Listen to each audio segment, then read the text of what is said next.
3 दिसंबर से नेपाल के जनकपुर धाम में सप्ताह व्यापी विवाह पंचमी महोत्सव की शुरुआत होने जा रही है। विवाह पंचमी को लेकर मंगलवार को मेयर लाल किशोर शाह, उप मेयर रीता झा, जानकी मंदिर के कनिष्ठ उत्तराधिकारी महंत राम रोशन दास, असहाय संरक्षण मंच के अध्यक्ष बैद्यनाथ शाह, जनकपुर धाम उद्योग वाणिज्य संघ के अध्यक्ष जितेंद्र महासेठ, धनुषा जिला के सीडीओ सहित नगर के गणमान्य लोगों ने आज से हाथ में झाड़ू थामा और 12 बीघा की सफाई का अभियान खुद से शुरू कराई। बिहार के मधुबनी जिला के कलुआही प्रखंड के राठ गांव में दिव्य ज्योति जागृति संस्थान के द्वारा 3 दिवसीय श्री रामचरितमानस एवं गीता महायज्ञ की शुरुआत की गई। इस मौके पर आशुतोष महाराज की शिष्या सुनीता भारती तथा सोनिया भारती के द्वारा रामचरितमानस एवं गीता ज्ञान यज्ञ के दौरान मानव जीवन से जुड़ी हुई अनुभवों तथा सात्विक आहार और विहार पर प्रवचन दिया गया। अलीगढ़ मुस्लिम यूनिवर्सिटी के रिसर्च स्कॉलर ने पीएम नरेंद्र मोदी को चिट्ठी लिखी है और इंसाफ की मांग की है। दानिश रहीम के मुताबिक प्रधानमंत्री मोदी की तारीफ करने की वजहों से उनसे पीएचडी की डिग्री वापस मांगी गई है। देश के कई राज्यों की तरह अब दिल्ली में भी सस्ता हो गया है पेट्रोल और डीजल। दिल्ली की अरविंद केजरीवाल सरकार ने आज बुधवार को दिल्ली की जनता को यह बड़ी सौगात दी है। पेट्रोल डीजल पर लगने वाले वैट को कम कर दिया गया है। वैट पर कटौती के बाद दिल्ली में पेट्रोल डीजल के दाम में 8 रुपए की कमी आई है, यानी दिल्ली में अब पेट्रोल 8 रुपए सस्ता हो गया है। दिल्ली की सरकार ने कैबिनेट की बैठक में आज यह फैसला लिया है। पटना के सदर प्रखंड सह अंचल कार्यालय को 3 भागों में बांटा जाएगा। इसके लिए जिला प्रशासन ने भूमि सुधार सह राजस्व विभाग को प्रस्ताव भेजा है। डीएम डॉक्टर चंद्रशेखर सिंह ने बताया कि पटना सदर सह अंचल का क्षेत्रफल पहले से काफी बड़ा है। इसके अलावा घनी आबादी का भी यह क्षेत्र है। सारण और वैशाली की कुल 3543.5 एकड़ जमीन अब पटना जिला प्रशासन के अंतर्गत आ गई है। ऐसे में नए क्षेत्र जुड़ने से सदर प्रखंड का दायरा भी बढ़ गया है।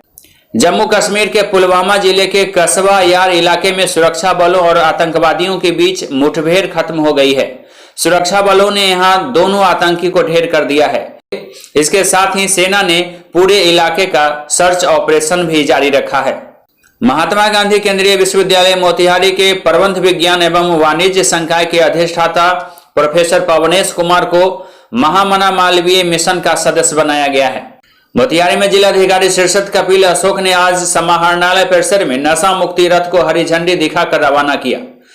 बताया कि पूर्वी चंपारण जिले के मोतिहारी के सभी प्रखंडों के पंचायतों में नशा मुक्ति रथ भ्रमण करेगा, लोगों को शराब न पीने के लिए प्रेरित करेगा। उन्होंने इस मौके पर कहा कि नशा को जिसने पास बुलाया है, मौत को समझो गले लगाया। मुजफ्फरपुर नरकटियागंज रेलखंड पर बुधवार की सुबह एक हादसा टल गया। हुआ यूं कि मोतिहारी कोट रेलवे स्टेशन के समीप एक चलती मालगाड़ी की बोगियां अचानक अलग हो गईं, जिसके बाद यहां अफरा तफरी का माहौल उत्पन्न हो गया। सामाजिक वानिकी के लाभुकों को वृक्षारोपण, सब्जी, फल एवं औषधीय पौधे लगाने के लिए प्रोत्साहित किया जाएगा। मोतिहारी में डीएम ने यह पहल की है। सामाजिक वानिकी के साथ अंतर फसल को बढ़ावा देने के लिए जिला स्तरीय अभियान की शुरुआत की गई है। हरसिद्धि प्रखंड के पंचायत चुनाव के परिणाम पर लोगों की निगाहें आज सुबह से ही टिकी हुई थी। परिणाम जैसे जैसे आते गए, लोगों के समीकरण भी साफ होते गए। कहीं खुशी दिखा तो कहीं गम का माहौल था। पंचायत चुनाव में हरसिद्धि प्रखंड के 19 पंचायत में कई दिग्गजों को हार का सामना करना पड़ा, जबकि पुराने 4 मुखियों ने अब की बार फिर से अपनी जीत दर्ज कराई है। 15 नए चेहरे चुनाव जीते हैं। इधर कल्याणपुर प्रखंड के भी पंचायत चुनाव को लेकर आज मतों की गिनती का सिलसिला जारी रहा। कल्याणपुर प्रखंड क्षेत्र में भी ज्यादातर पदों पर नए चेहरे सामने आए हैं। कलौजर पंचायत से सुनील पासवान इस बार विजेता घोषित किए गए हैं। यहाँ निवर्तमान मुखिया शोभा देवी उप विजेता घोषित की गई। इसी तरीके से सोरमार पंचायत में कुमारी रीतू अब की बार चुनाव जीत गए हैं। मुखिया पदों की लड़ाई में खुशबू निशा इस बार पराजित हो गई। हजपुरबा पंचायत के मतों की गिनती देर शाम तक जारी थी। इधर मालीनगर पंचायत में मंजू देवी अब की बार निर्वाचित की गई हैं, जबकि अर्चना देवी इस बार यहां चुनाव हार गई। सैदपुर पंचायत में मिंटू देवी अब की बार मुखिया पद के लिए चुनी गई हैं, जबकि अनीता देवी इस बार चुनाव हार गई। वहीं निर्वाचन क्षेत्र संख्या 1 से अब की बार जिला परिषद सदस्य पद पर भी नए चेहरे सामने आए हैं।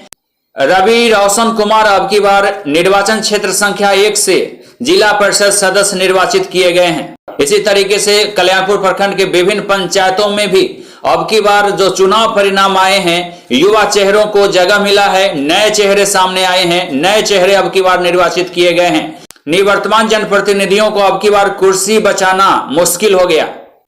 हरसिद्धि में 2 बाइक की टक्कर की घटना हुई है। इस दौरान बम विस्फोट हुआ।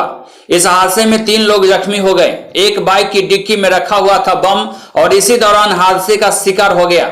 हरसिद्धि थाना क्षेत्र के मुरारपुर चौक की यह घटना बताई जा रही है। घटना की जानकारी मिलने के बाद पुलिस मौके पर पहुंची है। आवश्यक कार्रवाई शुरू कर दी गई है। बिहार विधानसभा में आज समस्तीपुर में जल जमाव का मुद्दा गूंजा।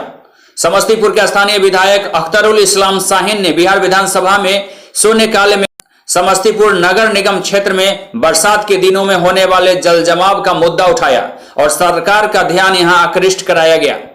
समस्तीपुर नगर निगम क्षेत्र बरसात के दिनों में पूरा जलमग्न रहता है। अभी तक कई मोहल्ले में जल जमाव है। प्रत्येक वर्ष 4 से 5 महीना नरकीय स्थिति बना रहता है। समस्तीपुर नगर निगम क्षेत्र के जल जमाव की समस्या के अस्थायी निदान हेतु मास्टर प्लान बनाकर शीघ्र कार्य कराने की मांग करता हूं। श्री गोपाल रविदास। गायघाट के प्रखंड संसाधन केंद्र में प्रधानमंत्री पोषण शक्ति निर्माण योजना के तहत प्रधानाध्यापकों की आज बैठक बुलाई गई थी। इस दौरान उन्हें 2 दिवसीय प्रशिक्षण दिया गया। कार्यक्रम में प्रखंड संसाधन से भी मध्याह्न भोजन योजना के चंदन कुमार ने बतौर प्रशिक्षक के रूप में यहां प्रशिक्षण दिया। कार्यक्रम का उद्घाटन प्रखंड शिक्षा पदाधिकारी गायघाट रामचंद्र प्रसाद यादव के द्वारा किया गया। प्रशिक्षण कार्यक्रम में उमेश कुमार, प्रखंड संसाधन से भी गायघाट एवं अन्य प्रधानाध्यापकों की खास उपस्थिति रही। हत्था ओपी की पुलिस ने आज शराब कारोबारी के खिलाफ फिर से कार्रवाई की है। हत्था गांव में की गई कार्रवाई में पुलिस ने चुलाई शराब बरामद की है। इस दौरान शराब बनाने और बेचने से संबंधित कई उपकरण भी बरामद किए गए। हत्था ओपी के अध्यक्ष कुमार अभिषेक पांडे ने इस वक्त यह पुष्टि की है। उन्होंने कहा है कि इस दौरान 19 लीटर शराब बरामद की गई है। शराब कारोबारी के खिलाफ नामजद प्राथमिकी दर्ज की गई है। उन्होंने बताया कि कारोबारी की गिरफ्तारी को लेकर भी छापेमारी तत्काल ही शुरू कर दी गई है। बंदरा प्रखंड के रतवाड़ा में नदी के किनारे पानी में उपलाता हुआ एक अज्ञात शव मिला है, जिसके बाद इलाके में सनसनी फैल गई। मृतक की पहचान देर शाम तक नहीं की जा सकी थी। ग्रामीणों के द्वारा इस मामले की जानकारी मिलने के बाद हत्था ओपी की पुलिस एक्शन में आई, तत्काल मौके पर पहुंची। आवश्यक कार्रवाई की प्रक्रिया शुरू कर दी गई। ओपी के अध्यक्ष कुमार अभिषेक पांडे ने इस वक्त बताया कि शव की शिनाख्त नहीं हो सकी है। इस घटनाक्रम को लेकर कई तरह की चर्चाएं हैं। समझा जाता है कि युवक की हत्या कर शव को यहां फेंक दिया गया है। शव को देखने से कई दिन पुरानी शव प्रतीत होती है। ओपी के अध्यक्ष ने बताया कि शव को पोस्टमार्टम की प्रक्रिया के लिए SKMCH भेज दिया गया है। शव की शिनाख्त नहीं हो सकी है। इस वजह से इस मामले में अभी पुलिस शिनाख्त होने का इंतजार कर रही है।